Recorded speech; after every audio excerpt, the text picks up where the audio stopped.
Wait. Go. Wait. You can now go.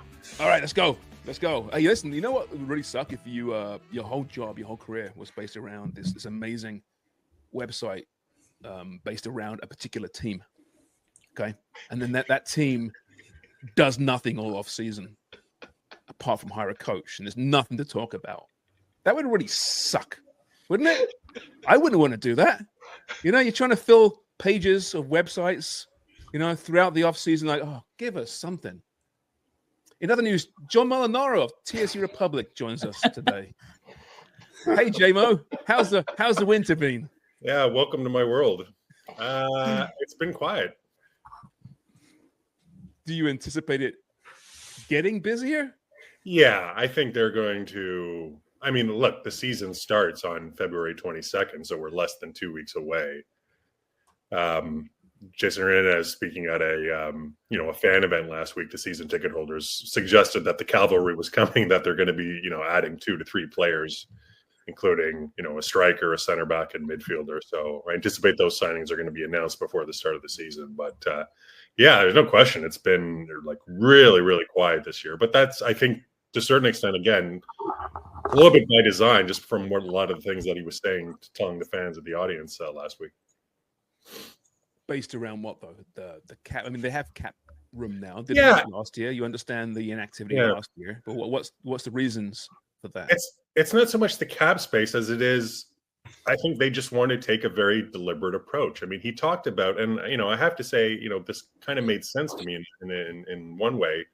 He talked about when you look at, some of the previous contracts that this team has signed over the years.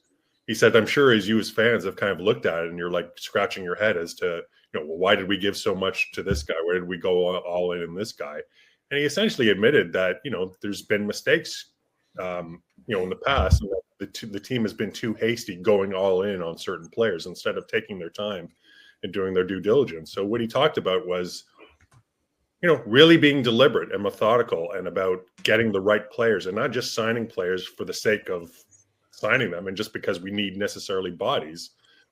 He stressed really bringing in the right people to the point where, they were negotiating with an AS Roma player and the deal fell apart at the last minute because Jason Hernandez wasn't convinced that it was the right thing for the long term. So, and then, he told Keith Pelly that, and he said, look, sometimes the best deals are the deals that aren't made. So I think, you have to a certain extent, I think you have to sort of tip your hat to them. They're not sort of rushing into things, and they want to make sure that they get things right. At the same time, I do think this is a bit ridiculous now. I mean, we're talking about less than 2 weeks to the start of the season, and essentially the spine of the team, they need a new center back. They definitely need a striker. And I would suggest they need like a creative midfield piece, and they haven't brought any of those players in. And I think it will really behoove them to get those pieces in a lot sooner than they did later. But, it's just, this is sort of this slow and steady approach is what they've kind of going all in on at the time. And, I can certainly see where they're coming from in that regard. Now, those 3 players would all be starters. Jimmy, if you're told that your team needs a new striker, a new midfielder, and a new center back, and they all are going to be starters. And they what, sorry? Going to be starters. Like they're going to be starting players, right? And you're missing those players right now 2 weeks, 10 days before the season starts. What does that tell you about your team right now? That I'm missing 3 starters? Is that what you're saying? Who are strikers, midfielders. Are you listening at all? Is that the answer? I don't really understand what you're saying. What does that tell me about my team if I'm missing 3 starters? Yeah, in those positions. Starter, up front, midfield, and at the back. Well, it tells me that I'm missing 3 starters. It's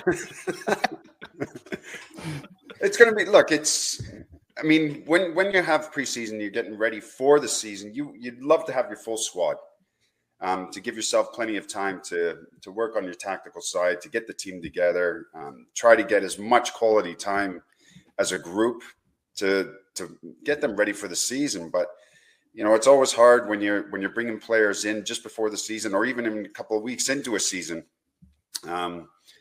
It's not the best situation, that's for sure. But I mean, it is what it is. They've had plenty of time to get the players that they want. And, I mean, obviously, John, you're saying they're taking their time with the players that they're looking to bring in. But like for me, the sooner the better. You've got to get these players in because you got to give them every chance and get them prepared for this season. It's a long season. There's a lot of games. There's going to be a lot of eyes watching Robin Fraser and the rest of the squad to make sure that they're performing this year. The fans have been upset over the last number of years, and they want the success back in this club.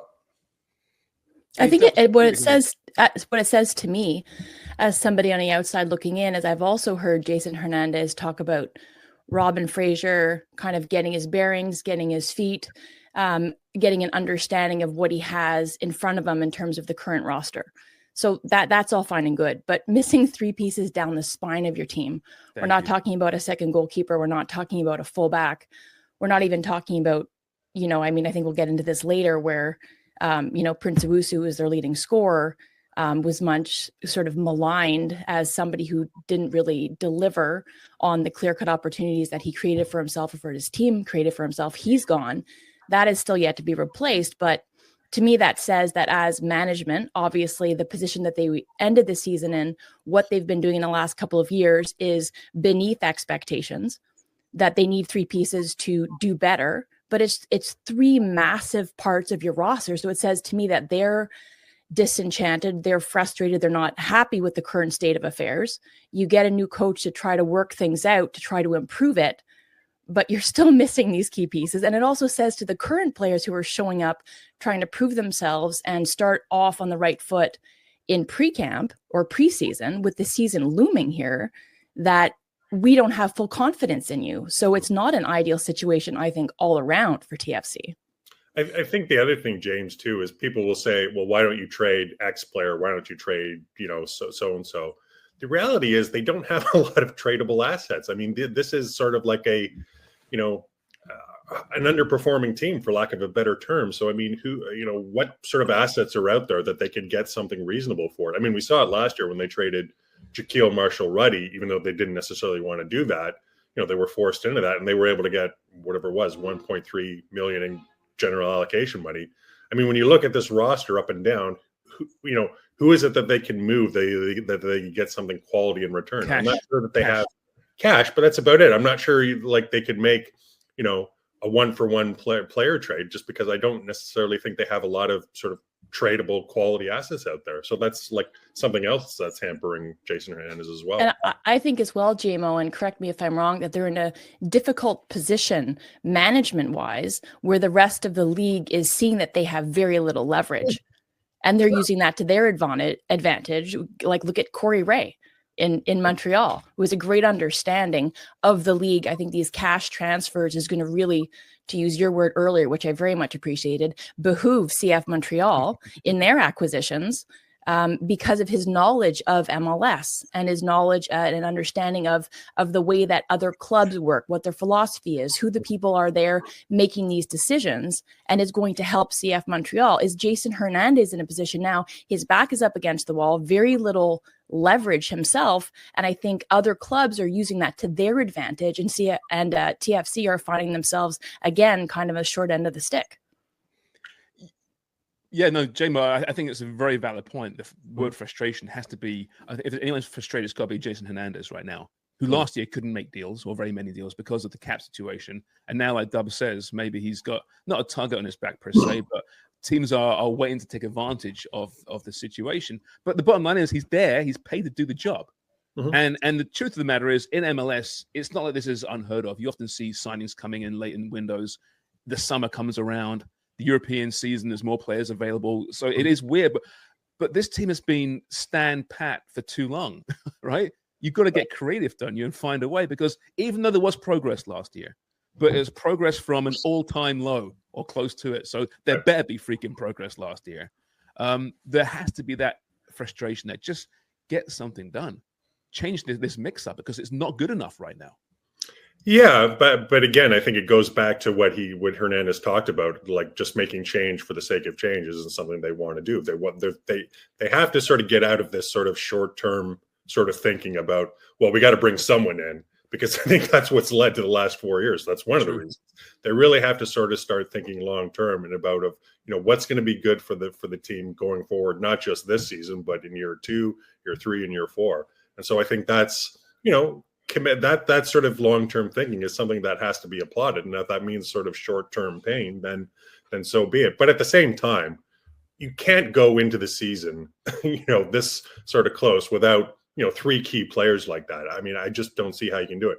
And I appreciate when you look at it historically, someone like Victor Vasquez came in very late into the preseason. I think he only joined TFC like a week before the start of the 2016 season.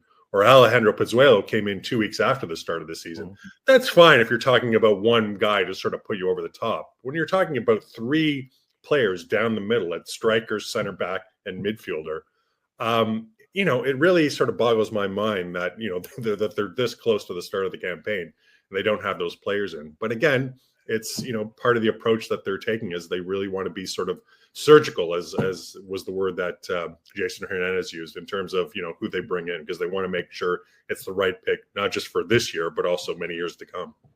It sounds like though they're in perennial pre-op, when you're scheduled for your surgery but it keeps getting pushed back and there's delay upon delay upon delay. It's almost like they're never going to be under the knife. They're never going to get a chance to be surgical because they keep delaying. And maybe Dr. Nick Riviera is the surgeon. We don't know. That's the question. I'm not criticizing the leadership there because I don't know. They haven't had a chance to show themselves and what they can do yet, but we're waiting. Can you imagine this team, like you said, JMO, kicking off Feb 22nd with the current squad? Okay, they brought in Theo Cobiano, who I think is a really good signing. But having another slow, poor start to the season. Like as it is, there's a lot of frustration within the fan base, to put it mildly. This thing could get derailed very quickly. So talk about pressure. Figure things out, improve the squad. I mean, the danger is to make that panic move. I understand that, and that's why they're being surgical. Or is it complacent? I don't know what it is. But something's got to change real soon. No, I would agree. I mean, they can't sort of go into this new season with essentially the same crew of players that they had last year, because they still haven't played Prince Owusu, who, I was certainly critical of, but I mean, at the end of the day, he was your top scorer last year and someone who was really the only forward who scored with regularity. I mean, when you look at the current crop of forwards, you're talking about DeAndre Kerr, who, God bless him, but I'm not necessarily sure he's ready to take on that mantle as the go-to number 9. He only had 3 goals in MLS last year. Someone like Tyrese Spicer, who, can play as a forward, but would be entering his second season in MLS. Hugo Mbog, who was on loan to the USL last season. I mean, they don't have a great deal of depth or quality up front right now. So they really, I'll use, Amy's favorite word, behooves them to bring in like a number 9, straight away, because they can't go into this sort of campaign with the same group of underperforming forwards as last season. And I would suggest at the back too. I mean, they really need to, I don't think this gets talked enough. They really have to sort of strengthen that back line, because this is a team that conceded 61 goals last year. That was actually 2 more goals than they conceded in 2023 when they were the worst team in MLS. Not much progression, was there? Yeah, I mean, Kevin Long. There he is. Hey, Jimmy. Kevin Long. I'm just listening because you're making valid points. And normally I go off on one, and I'm not going off on one today. Kevin Long is going to turn 35 in the summer, I believe. And he's going to be expected to play a 34-match schedule. I mean, he can't.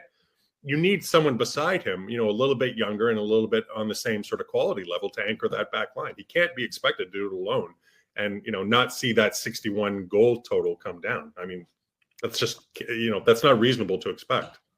I think of, sorry, Sharms, I was thinking of the TFC supporters and what we're talking about right now, missing 3, as Amy said, the spine. And I was just thinking on a Footy Prime comparison, it's like Sharms, JC, and I doing a podcast every day or almost every day without Craig, Jimmy, and Amy.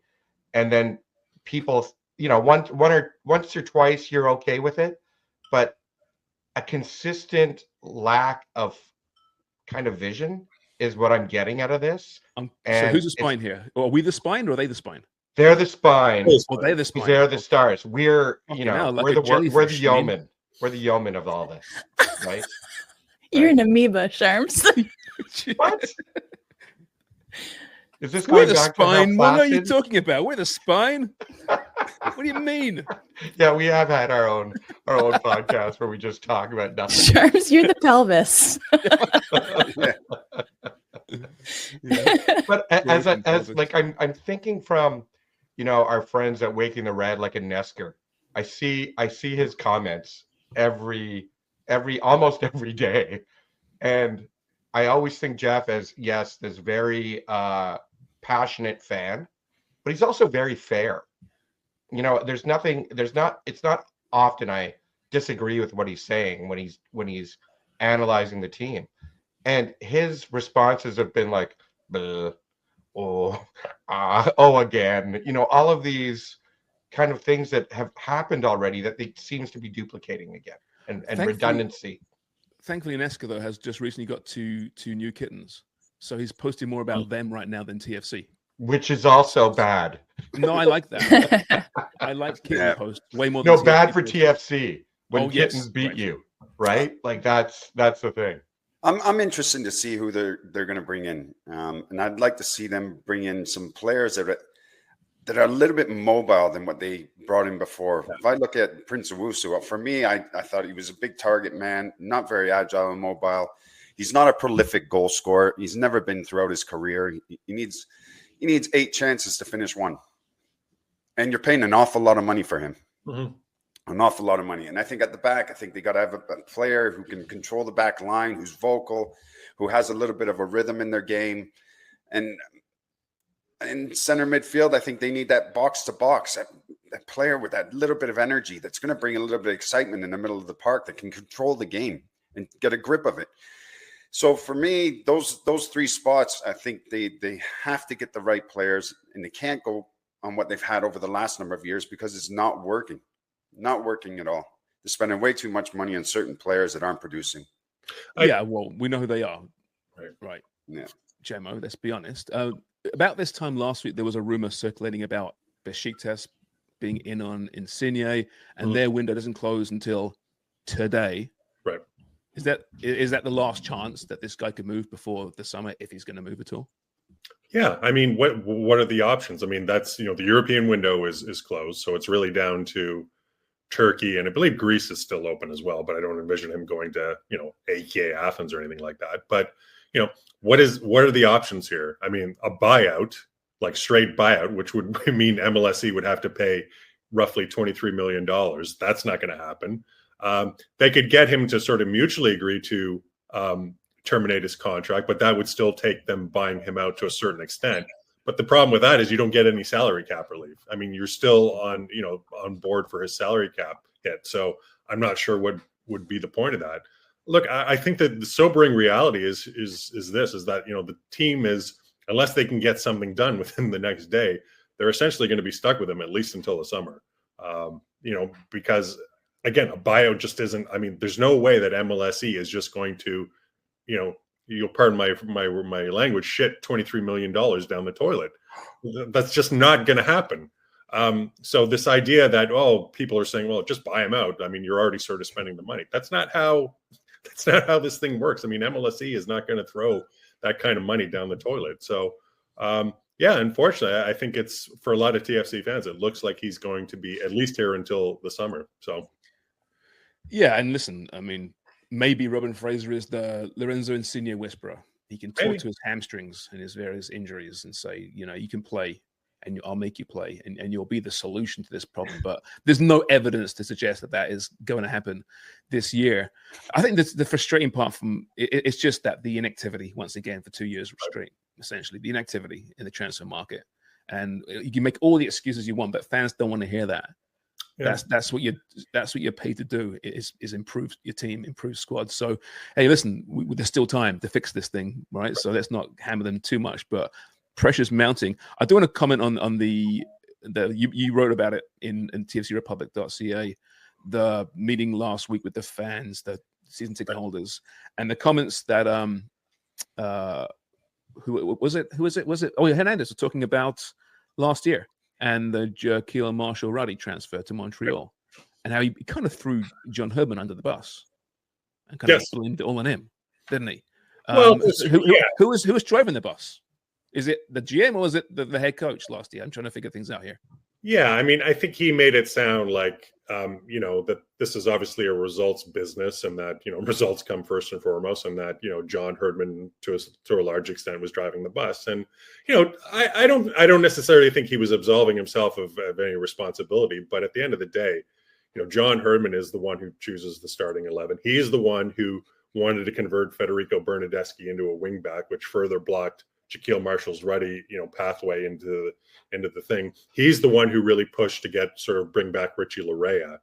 To a certain, I think he's quite right. I mean, a lot of this is on John Herdman. That doesn't mean Jason Hernandez absolves him of any sort of guilt in all this. But, I think John, the club certainly paid a little bit of a price for some of the mistakes he made from a tactical perspective last year. I think the other thing that was really interesting, what Jason said, was that he talked about this institutional failure at the club, that they failed to Jaquil Marshall-Ruddy, and he said we have too many types of these players who come within our ecosystem, within our environment, and they don't always necessarily reach the highest level of our first team. And that's something that he wants to sort of address going forward. And I think that's positive. I mean, I think, again, that's part of this slow and steady approach that he wants to take, is that, the young players have to be given sort of an opportunity. There has to be a clear pathway to go from youth academy to TFC2 into the first team. And you have to show some faith in them and rely on them, as opposed to, always looking outside of MLS to bring in a veteran from South America or Europe, or making a trade for a more MLS experienced player. I think, we said quite a bit last year that would have been great for Jaquil Marshall-Ruddy to get, some playing time, because, we could all see that he was a bright prospect, that he just needed a chance. And that never really materialized because, again, they were so intent on bringing in Richie Larea. And that's not a bad comment on Larea. He's obviously a quality player and a quality guy.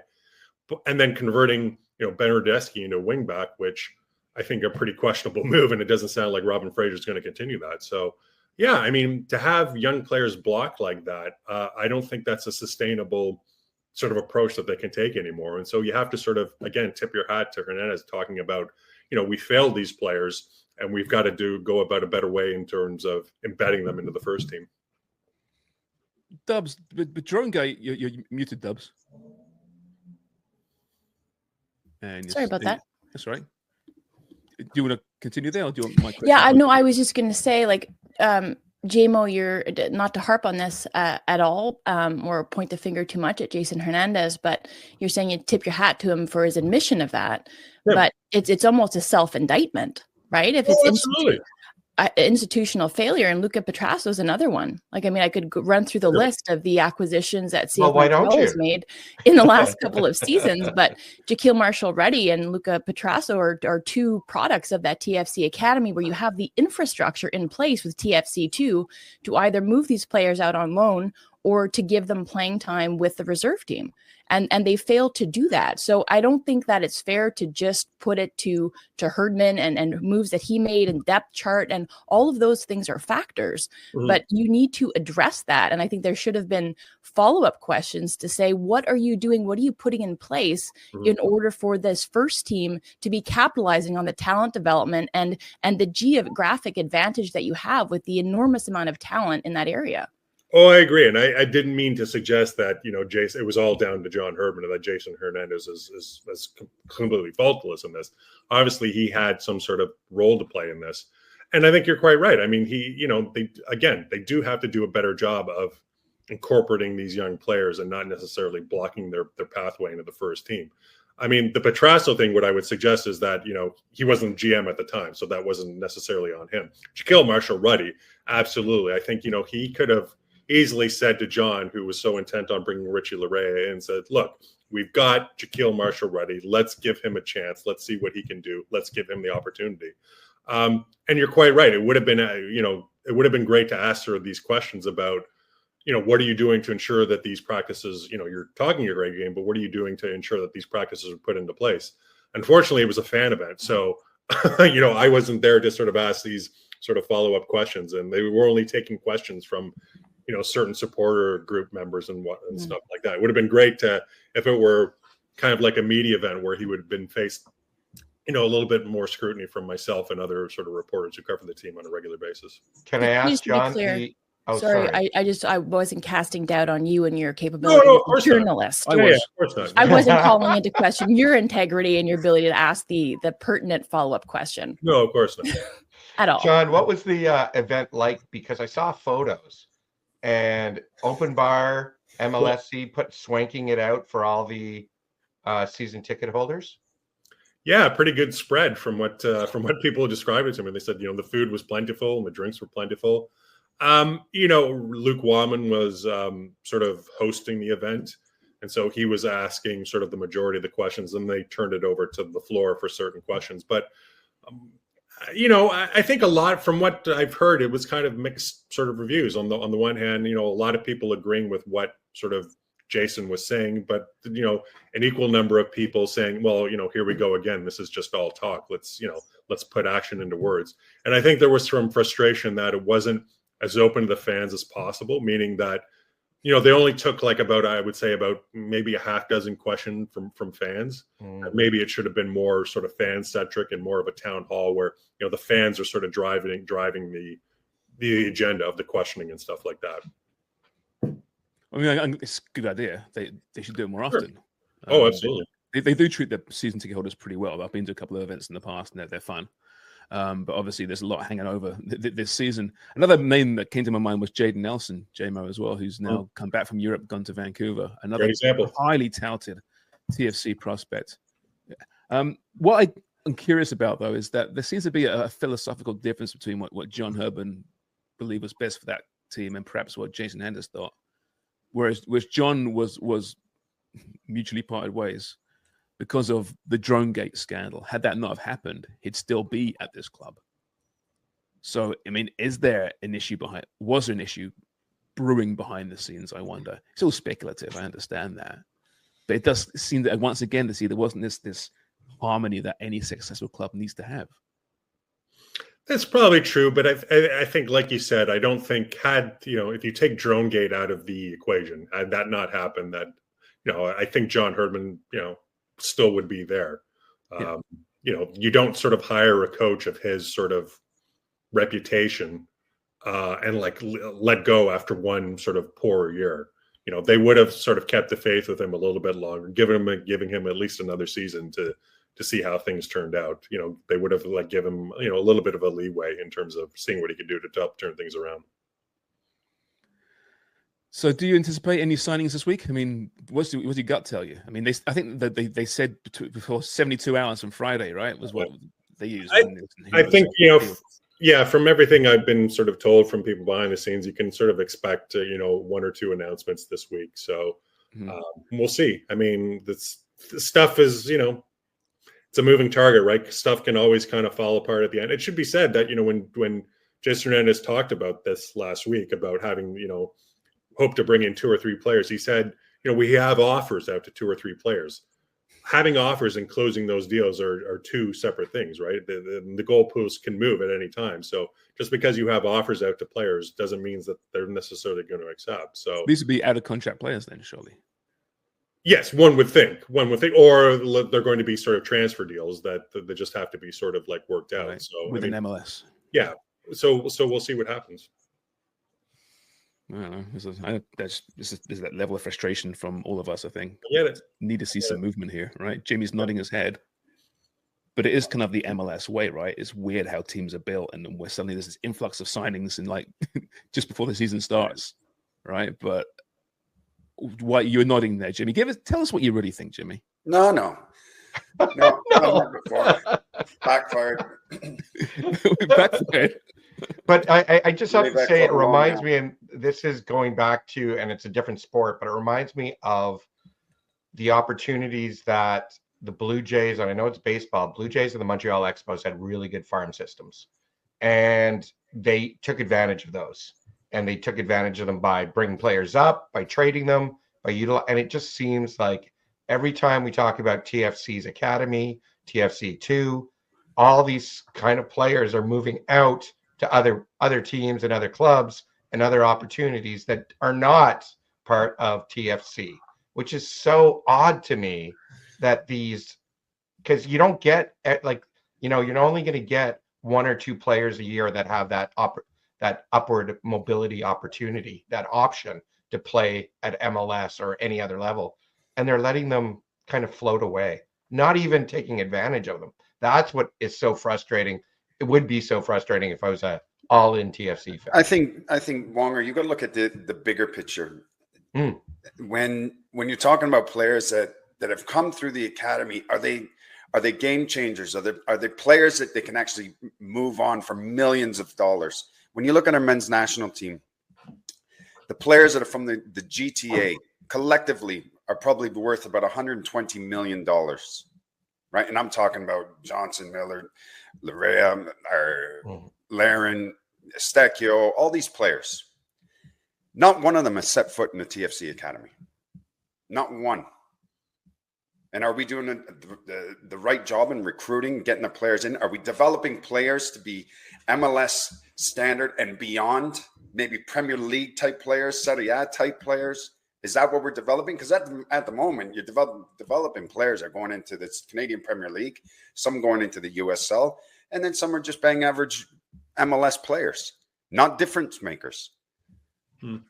That's a good point, actually. You think about it. Marshall Ruddy, he's one that you definitely should never have gotten rid of in a million years. Right. That's the type of player that you find ways to get him into the first team. Not moving. But it's a valid point, Jamil, you made there. In that, yes, the academy's done a nice job, and there are, like you said, there's a lot of players around MLS who have a history of playing within the academy, but there are no game changers just yet. Those players haven't become. There isn't a John David. There isn't a Fonzie anywhere ever. No. Who's the best product from the TFC Academy? I'm trying to think over like forever. Who would that be? Marshall Ruddy.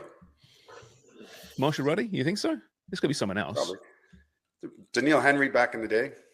Yep. Okay. Daniil. I mean, I don't know necessarily think you can count Osorio because he didn't really sort of come to the academy. Uruguay, the academy. But I don't know. Probably Daniil or I would say Marshall Ruddy to a certain extent. I mean, maybe Jaden Nelson just because he played in Europe a little bit. But Ali Ahmed was at TFC Academy, right? There's one. But again, a really good player. Right. These aren't superstars. Right. At this point. This academy's been around since 2007. Right. But in our national team, do we have superstars? From the GTA. Yeah. Yes. So other people are producing these players. Yeah. Not this academy. Yeah. There's academies are, but not TFC's academy. There's an issue. So you're saying the fault doesn't lie really with the philosophy of shepherding on academy or TFC2 players onto the first team, that it's a more systemic issue in scouting and recruitment for who's being filtered into the academy? It's not just the academy. It's also the first team dubs, right? The scouting is not good enough. The players that they've brought in over the last number of years, you haven't made playoffs in 4 years now.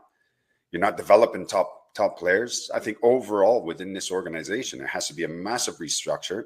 And that's what I hope that they're talking about doing right now, which they are with Keith Pelley and Jason Hernandez. They know that there's issues within, but they have to get the right people in place that can get this club to where it needs to be. Because right now, it's, as we all know, it's not good enough from the academy up to the first team. So that's the definition of institutional failure right there. Yeah. Yeah, it's valid, right? And we should. It's fair to point out that they do acknowledge the issues, like you said. They use that term. They are aware of where the failings have been, and you can't fix it overnight. We understand that, but fans want them to fix it overnight.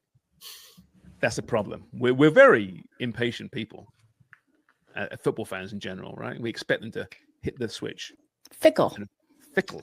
Yes. I don't know, man. I think we are fickle, but I also think that this group of TFC supporters have been very, very patient. Oh, sure. Yeah. That is like out of all the, they're not as patient as Leafs fans. I'm going to say there's a reason that it's the part of the DNA of being a Toronto sports fan. You're Perhaps really it patient is. because I suppose it is. Yeah. Perhaps it is.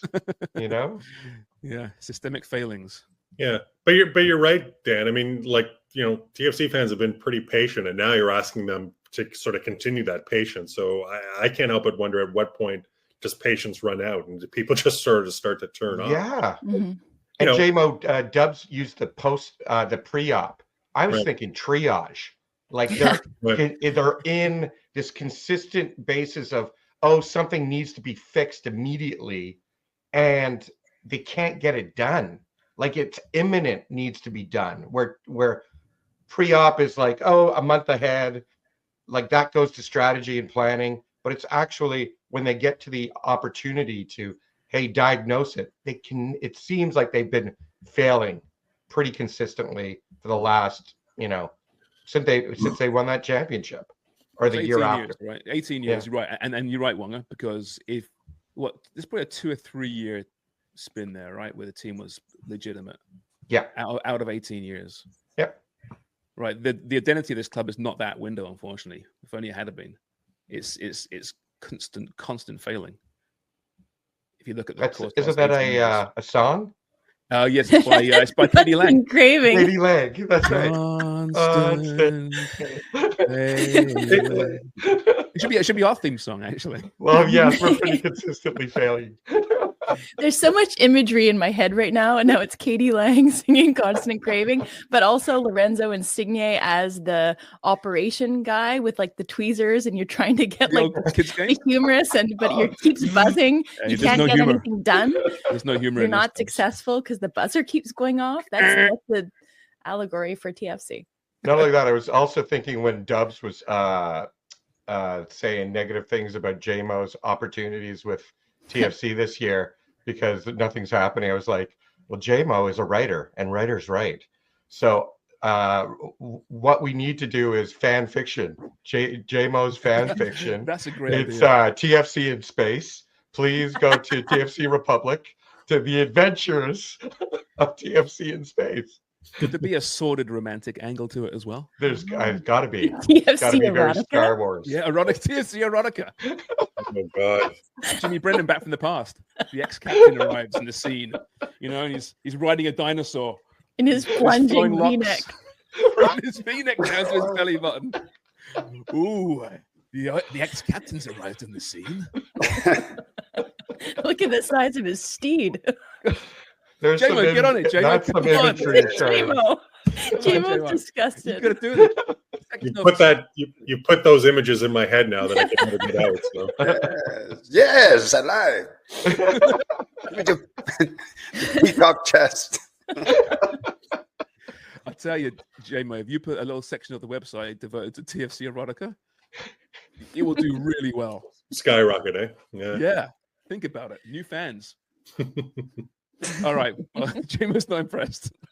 I'm not writing erotica about Jimmy Brennan. Okay. I'm not doing that. Okay. Well, listen. If you're a TFC fan, don't lose hope. There's changes coming, and I think we have to acknowledge, like I said, that the current leadership are aware of the failings of the past. Let's see them do something. Until it happens, we will judge them. It's that simple. Maybe it's going to be an amazing week for TFC fans. Great signings coming in. 1 or 2 departures. It could all change by this time next week. And we'll bring Jimmy back on. Okay? So have faith, TFC faithful. It's all you can have. All right. Well, that's Footy Primed. Anything you want to get to? Anyone before I just wanted to, if people are listening to this right during the day, UEFA Champions League knockouts are today. City versus Real Madrid. Bayern Munich takes on Celtic. So exciting opportunities for people to watch great football. And even more, they used Davies as even though he's injured. He's injured, yeah. He's out for a while. Is that on I wonder if that's only the Canadian people that what got site that. is this? What site is that? That is an email they sent me. Oh, who did? Who sent you? His own. Oh, DAZN. Oh. Okay. Yeah. So it would be interest of me whether or not that is what they used across the board, because he is injured too. And I was, Tony reminded me of that. Well, more importantly, tonight is Champions Cup, and it's Forge. Oh, that's right. Champions Cup. Thank you. Yeah. It's a great day for football. 8 p.m. One soccer.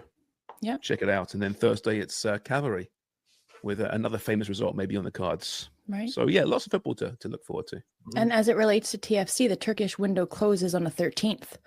So everybody knows when a Turkish window closes, another door opens. So it might mean good things for TFC. It might. That's the expression, right? Yes. It might. That's the expression. Yeah. No. What? I The missed that. window closes. Never mind. Oh, Jesus. Okay. The Well, that's door it, man. opens. The door opens. Thank you. Oh, okay. Thank And you. opportunities, basically opportunities to present themselves that weren't there before. Lots of opportunities in Turkey. Yeah. Teeth. There is, especially if you want your teeth done or hair done or your arse implants. Yeah. All that kind of stuff. You All can right. get Until, butt implants in Turkey. oh, yeah. I've looked into it. Okay. You have not. I should, though. According to You one. should. I have no ass. longer. Hey, A JMO, set I of have no teeth ass. and a apparently. new ass, please. What was the one last week? There's the other one we were talking about. Oh, what was that story? What, the guy with the hawk? The hawk guy who got Oh, that's right, the Hawk guy. Yeah. From, that was 2 Lazio. weeks From ago, 3 Lazio. weeks ago. Mhm. Yeah. Yeah, yeah. What's up with you Italians there, JMO? You heard about the Lazio story, right? And the Hawk No, and the Hawk keeper got a penile implant and then posted pictures all over Instagram and got fired as a result. And the Lazio FC doctor was the guy who did Yeah, it. he wasn't And he the got procedure. fired. You must Sorry, know he this. he took photos of what? His implant? Yeah, well, Yeah. post Yeah, op. So posted them. He had to leave with his hawk between his legs. The post had really good reach. Okay. yeah, again, an element of the new TFC erotica. JMO That could be did an take a angle. holiday. Yes, this is part of the erotica. The Yeah. erotica section. Yeah, you got to look The it up. penile implant section of the erotica. Look it up, JMO. department. It's an amazing story. Okay. It's incredible. But just don't go on Instagram and search it. Do No, not no, do I that. All right, it's Footy Prime. Bye.